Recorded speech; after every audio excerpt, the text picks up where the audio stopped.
امام مہدی کا ظہور عن قریب ہونے والا ہے۔ مفتی ابولبابہ شاہ منصور نے اپنی کتاب تجلیات میں حضرت دانیال علیہ السلام کے تحتیوں کے حوالے سے لکھا ہے کہ اسرائیل کی ایک ریاست قائم ہو جائے گی۔ اگر ہم دیکھیں تو اسرائیل اگرچہ 1948 میں بنا، لیکن القدس یعنی یروشلم جس تک رسائی یہودیوں کا اصل مقصد ہے، وہ 1967 میں اسرائیلیوں کے قبضے میں گیا، اور یہ بھی لکھا ہے کہ اس کے چند سالوں بعد یہ ریاست دوبارہ تباہ و برباد ہو جائے گی، اور اس کی بربادی حضرت عیسیٰ علیہ السلام اور حضرت مہدی رضی اللہ عنہ کے مجاہدین کے ہاتھوں ہوگی۔ ایک حدیث میں آتا ہے کہ نبی کریم صلی اللہ علیہ وآلہ وسلم نے فرمایا کہ بیت المقدس کی آبادی یثرب کی بربادی ہوگی، اور یثرب کی بربادی جنگوں کا آغاز ہوگا، اور جنگوں کا آغاز قسطنطنیہ کا فتح ہوگا، اور قسطنطنیہ کا فتح دجال کا خروج ہے۔ اس کے علاوہ اگر ہم دیکھیں تو عرب کے صحرا باغات میں بدل ہو جائیں گے۔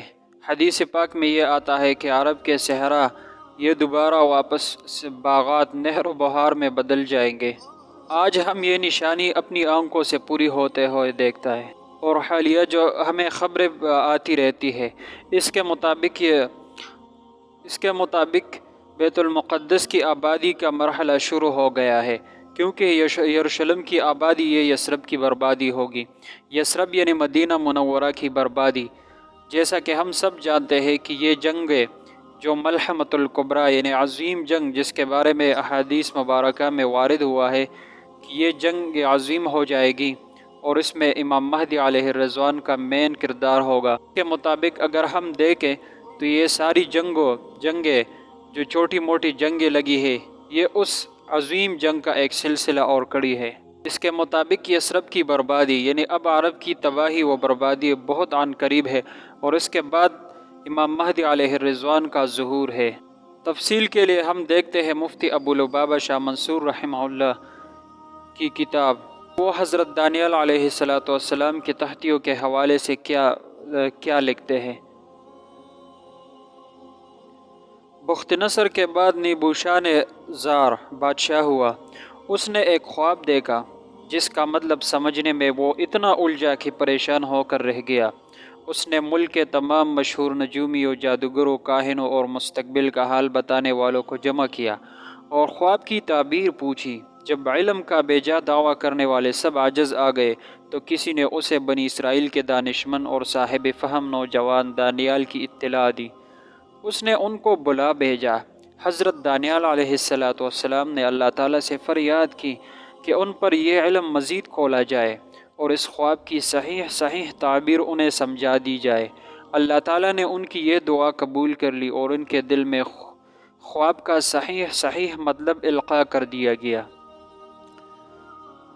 وہ بادشاہ اس خواب میں اس وقت کے بادشاہ سے لے کر قیامت تک آنے والے مختلف ادوار، حکومتوں اور بادشاہوں کے متعلق جو پیشگوئیاں کی گئی ہے، وہ سب حیرت انگیز طور پر درست ثابت ہوئی، ماں سوائے ان چند باتوں کی جن میں یہودی اور عیسائی حضرات نے تحریف کر دی ہے اور اسے توڑ مروڑ کر کہیں اور منطبق کرنے کی ناکام کوشش کی ہے۔ حضرت دانیال علیہ السلام کے کلام میں آخری نبی حضرت محمد صلی اللہ علیہ وآلہ وسلم کے متعلق واضح پیشگوئی ہے، اور یہ بھی ہے کہ ایک ابدی پیغام اور ہمیشہ قائم رہنے والا دین ظاہر ہوگا۔ اہل کتاب کی بدنصیبی ہے کہ وہ حقیقت کا انکار اس وقت کرتے ہیں جب وہ ان کے سامنے واضح ہو جاتی ہے۔ سردست ہمارا موضوع اس خواب میں سے عددی پیشگوئیوں پر مشتمل وہ حصہ ہے جو ہر دور میں بحث و تحقیق کا موضوع رہا ہے، اور اب تو ان کے ظہور کے دن افق سے دور نہیں پورے دکھائی دیتے ہیں۔ اب آگے چلنے سے پہلے ایک واقعہ یہ بیان کرتے چلے جسے ابن اسحاق، ابن ابی شیبہ، امام بیہقی، ابن ابی دنیا اور دیگر محدثین نے بیان کیا ہے۔ یہ حضرات فرماتے ہیں، حضرت عمر رضی اللہ عنہ کے دور میں دستور نامی شہر فتح ہوا تو فاتح فوج میں شامل صحابہ و تابعین نے وہاں حضرت دانیال علیہ السلام کا مزار دریافت کیا۔ آپ کا جسم مبارک ایک تابوت میں بالکل اصل حالت میں بغیر کسی قسم کی تبدیلی و تغیر کے موجود تھا۔ ان کے سر پر کپڑے کا ایک خط تھا جس پر اجنبی زبان میں کچھ لکھا ہوا تھا۔ دریافت کنندہ جماعت میں جن تابعین کے نام ہے ان میں ابو العالیہ اور معترف بن مالک مشہور ہے۔ یہ حضرات یہ تحریر لے کر سیدنا حضرت عمر رضی اللہ عنہ کی خدمت میں پہنچے۔ آپ نے مشہور تابعی حضرت کعب احبار رحمہ اللہ، جو پہلے اہل کتاب یہود میں سے تھے اور سچا اسلام لے آئے تھے، اللہ ان سے راضی ہو، سے یہ تحریر پڑھ کر عربی میں ترجمہ کرنے کی درخواست کی۔ حضرت ابو العالیہ تابعی فرماتے ہیں کہ اس ترجمہ شدہ تحریر کو پڑھنے والا پہلا شخص میں تھا۔ اس میں درج تھا: تمہاری تمام تاریخ اور معاملات، تمہاری تحریر کی سحر آفرینی اور بہت کچھ جو ابھی واقعی ہونے والا ہے۔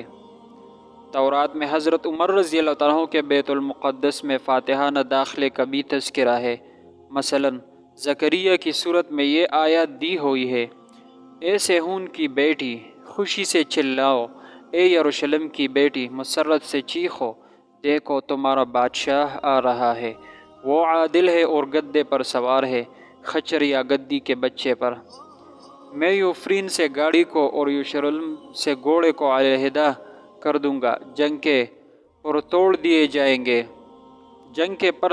جائیں گے، اس کی حکمرانی سمندر اور دریا سے زمین کے کنارے تک ہوگی۔ یہ الفاظ واضح ہے، لیکن عیسائی اس سے حضرت عیسیٰ ابن مریم علیہ السلام کے یروشلم میں تنہا مسافر کی حیثیت سے داخلے کو مراد لیتے ہیں۔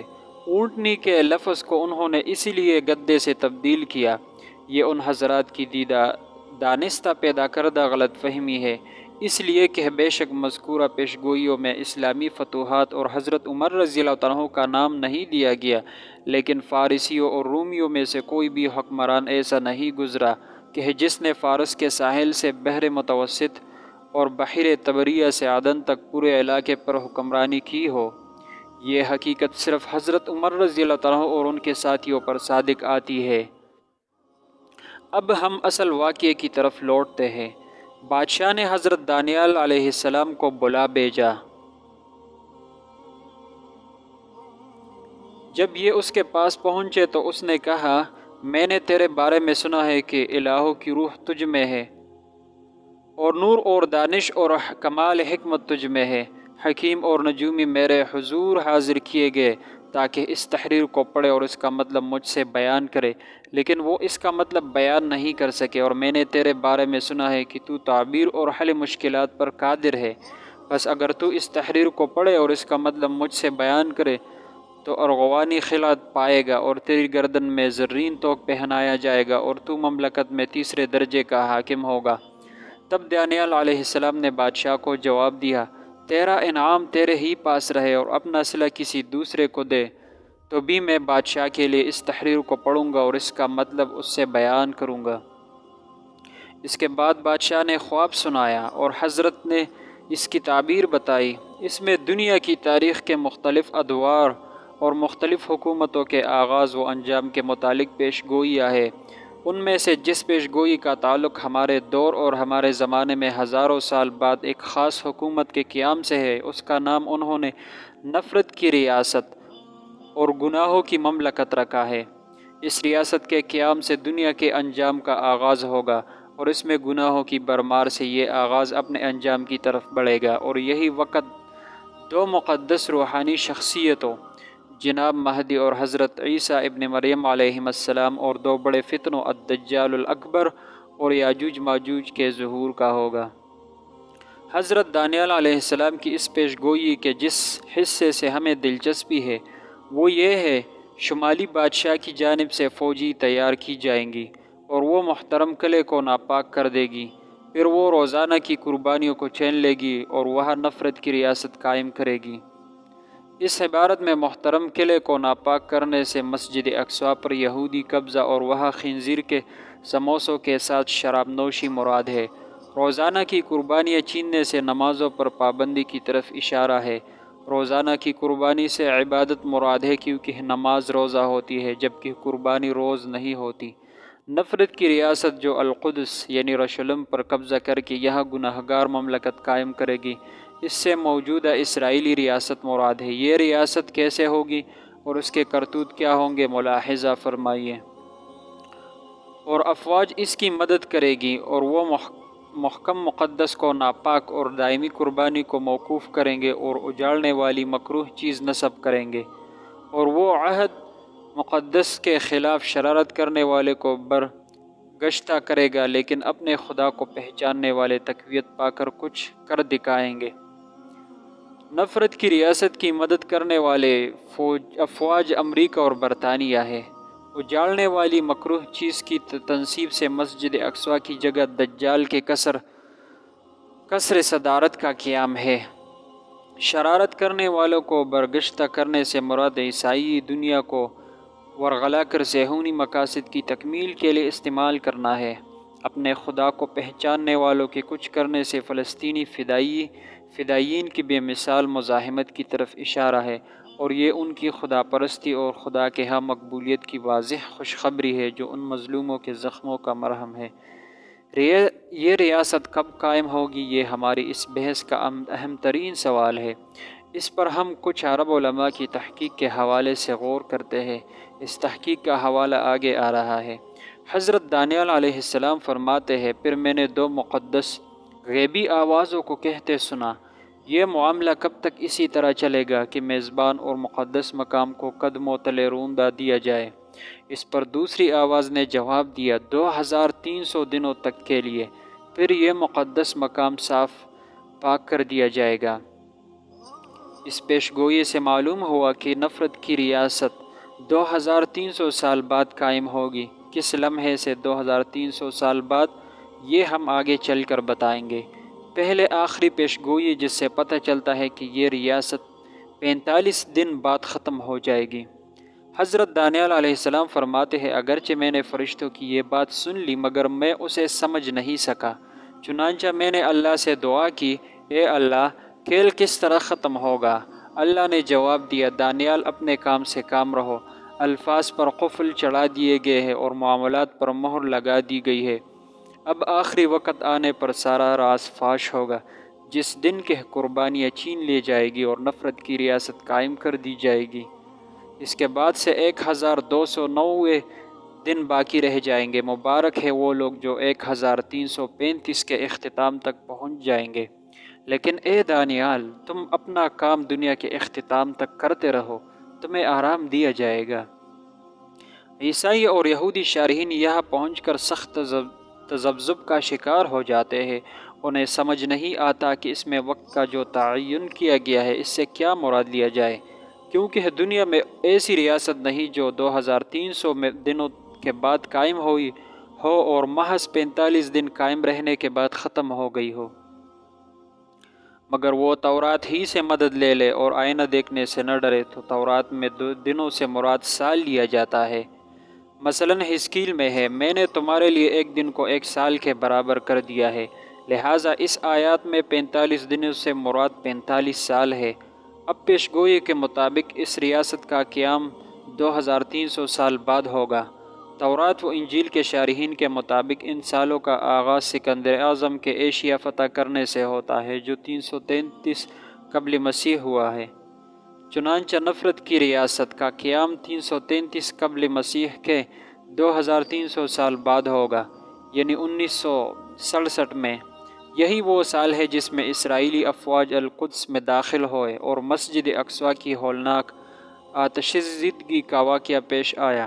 اسرائیل اگرچہ 1948 میں بنا، لیکن القدس یعنی یروشلم جس تک رسائی یہود کا اصل مقصد ہے، وہ 1967 میں اسرائیلیوں کے قبضے میں گیا۔ اب اگرچہ یہ ریاست اپنے قیام کے 45 سال بعد تباہ و برباد ہوتی ہے اور اس کی بربادی حضرت عیسیٰ علیہ السلام اور مہدی رضی اللہ عنہ کے مجاہدین کے ہاتھوں ہوگی، اور یہ دجال اور گستاخ یہودیوں کے کلی خاتمے پر ختم ہوگی۔ تو پھر عصر حاضر کے بعض محققین مثلاً مشہور سعودی عالم ڈاکٹر ظفر بن عبد الرحمن الحوالی کا کہنا ہے کہ 2012 یعنی 1967 جمع 45 مساوی 2012 کے فارمولے سے نفرت کی اس گناہگار مملکت کا اختتام یا اختتام کے آغاز کا زمانہ 2012 کے آس پاس بنتا ہے۔ واللہ اعلم بالصواب۔ ڈاکٹر صاحب کی یہ تحقیق کوئی قطعی بات نہیں، ایک تقریبی اندازہ ہے۔ قطعی بات یہ ہے کہ انسان زندگی بھر اسلام پر عمل اور اہل اسلام کی ترقی کے لیے جدوجہد کرتا رہے تاکہ جب موت آئے تو اس نے اپنے پیچھے اتنا کچھ چھوڑا ہو جو موت کے بعد کی زندگی میں اسے کام آئے۔ اس طرح کی تحقیقات اور اندازوں کا یہ مطلب ہرگز نہیں لینا چاہیے کہ چند سالوں بعد کچھ نہ کچھ ہو کر رہے گا، لہٰذا غفلت اور بے توجہی کی چند دن اور گزر جانے دیں۔ حضور علیہ السلام دجال کا تذکرہ اس انداز سے کرتے تھے کہ صحابہ کرام رضی اللہ تعالیٰ عنہ سمجھتے کہ درختوں کے قریبی جڑ میں دجال موجود ہوگا، جبکہ آپ صلی اللہ علیہ وآلہ وسلم کو علم تھا کہ یہ آخری زمانے میں قیامت کے قریب ظاہر ہوگا۔ آپ صلی اللہ علیہ وآلہ وسلم کی غرض یہ ہوتی تھی کہ مسلمان عملی زندگی کی طرف متوجہ ہو، قلب اسلام کے لیے خود کو تیار رکھے اور غفلت یا لذت میں پڑھ کر خدا اور آخرت کو فراموش نہ کر بیٹھے۔ یہی مقصد اس طرح کی تقریبی پیشگوئیوں کا ہے۔ یہ اللہ کی طرف سے رجوع، آخرت کی تیاری اور باطل کے خلاف جدوجہد کے داعی اور محرک ہے۔ اس کا کچھ اور مطلب لینا یا انہیں حتمی سمجھ کر ہاتھ پاؤں چھوڑ کر بیٹھ جانا کم فہمی یا کج فہمی ہوگی۔ اللہ تعالی ہم سب کو عقل سلیم اور قلب سلیم عطا فرمائے، آمین۔ قیامت کو بھی اسی حکمت کے تحت قرآن کریم میں بار بار قریب کہا گیا ہے، حالانکہ قرآن کریم نازل ہوئے تقریباً 1500 سال ہونے کو آئے ہے۔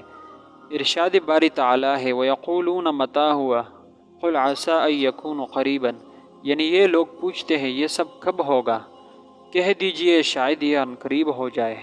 عالم عرب کے مشہور حق گو عالم ڈاکٹر سفر بن عبد الرحمن الحوالی، جنہیں حق گوئی کی پاداش میں متعدد مرتبہ قید و بند کی سعودتیں برداشت کرنی پڑی ہے، ان کا کہنا ہے یہ کوئی حتمی سال نہیں۔ ہاں، اگر یہودی حضرات ہم سے شرط لگانا چاہے، جیسے کہ اہل قریش نے حضرت ابوبکر صدیق رضی اللہ عنہ سے شرط لگائی تھی، تو ہم بلا کسی تردد سے کہہ سکتے ہیں کہ وہ اپنی شرط ہم سے ہار جائیں گے۔ یہود یہ شرط ہارے یا نہ، ان کی شکست کی تاریخ یہی سال ہو یا اس کے بعد، ان کا ارض فلسطین ہارنا اور آخری بربادی کا شکار ہونا یقینی ہے۔ اور تورات کے مطابق مبارک ہے وہ لوگ جو تقوی اور جہاد پر پابند رہتے ہوئے مظلوموں کا ساتھ دل، زبان یا ہاتھ سے دیتے ہیں، ان کے لیے تنہائیوں میں روتے اور دعائیں کرتے ہیں، ان کے لیے نیک جذبات رکھتے ہیں اور ان کے ساتھ حشر کے متمنی ہے۔ نفرت کی ریاست کے خاتمے پر اہل حق خوشی کے ترانے پڑیں گے، یروشلم پاک صاف ہو جائے گا، تمام اہل زمین اور آسمانی مخلوقات یہ کہتے ہوئے اللہ تعالیٰ کی تعریف کرے گی، الحمدللہ۔ نجات، عظمت، عزت اور خوف سب کے لیے ہم خدا کے سزاوار ہے جو ہمارا رب ہے۔ اس کے فیصلے درست ہے کیونکہ اس نے اس طوائف کو سزا دی جس نے اپنی بدکاری سے روئے زمین کو بھر دیا تھا۔ اس نے اللہ کے بندوں کا خون بہایا تھا اور اللہ نے اس سے اس کا انتقام لے لیا۔ روئے زمین کو ظلم سے بھرنے والا امریکہ ہے اور اللہ کی سزاؤں سے مراد ہوا طوفان، زلزلے اور طاعون ہے جو امریکہ کو ہر طرف سے گھیر لیں گے۔ عالمی شر کے خاتمے کے بعد عالمی خیر کا وقت آئے گا اور خدا اپنے وفادار بندوں کو انعام دے گا جو حق کی فتح پر عاجزی کے ساتھ اس کا شکر ادا کرتے ہیں، کیونکہ پھر میں لوگوں کے لیے ایک پاکیزہ زبان دوں گا جو اللہ کا نام پکاریں گے اور جو کندھوں سے کندھا ملا کر اللہ کی عبادت کرتے ہیں۔ یہاں پہنچ کر عیسائی و یہودی محققین گنگ ہو جاتے ہیں کہ اگر آخری فتح ان کی ہوئی تو پھر کندھے سے کندھا ملا کر حمد کے گیت وہ کس طرح گائیں گے۔ یہ ان کا تجاہل عارفانہ اور اللہ کی آیات میں معنوی تحریف ہے۔ پوری دنیا خصوصاً عیسائی اور یہودی اچھی طرح واقف ہے کہ اسلام کے علاوہ دنیا میں کوئی مذہب نہیں جس میں عبادت گزار بنیاد مرصوص سیسا پہ